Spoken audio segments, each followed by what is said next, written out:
Gaza, with more than 1.7 million people living there, this tiny strip of land is one of the most densely populated areas in the world and one of the worst places to live. It's been called the world's largest open-air prison. Here's why. Gaza has been home to a majority refugee population since 1948, when Israel declared its statehood and forced hundreds of thousands of Palestinians out of their homes. Many fled to the Gaza Strip. For decades, Israel has controlled Gaza by air, land, and sea, regulating what goes in and what goes out. When the Palestinian party Hamas won parliamentary elections in 2006, Israel intensified its siege and collective punishment of the Palestinian people living there. That's because Israel considers Hamas a terrorist organization, even though to some Palestinians, it's a legitimate resistance movement. Israel's blockade of Gaza has been condemned by the UN as a violation of international law. It's cut off Palestinians from the rest of the world and made life in Gaza pretty unbearable. 80% of the population is dependent on aid. It's no surprise then that more than 50% of households lack enough food for their families.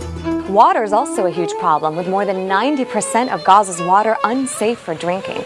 Water treatment plants need spare parts and fuel, both rare resources to operate.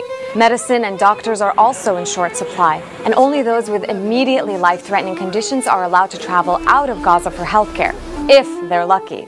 It doesn't help that Egypt also keeps a very tight border with Gaza, heavily limiting who comes in and out. Infrastructure has also suffered.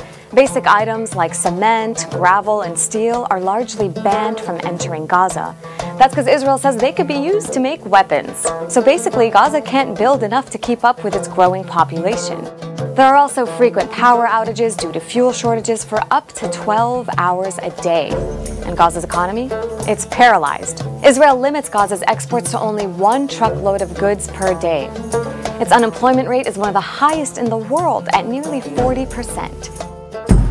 Israel has also launched several large attacks on Gaza. The thing is, with such a densely populated area, no one is safe.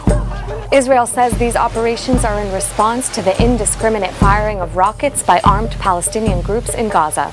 But many have pointed out that the effects of these attacks are disproportionate. The worst bombardment came during Israel's 3-week-long offensive that began in December 2008 called Operation Cast Lead. More than 1,400 Palestinians were killed and thousands more were wounded. Much of Gaza's infrastructure was destroyed.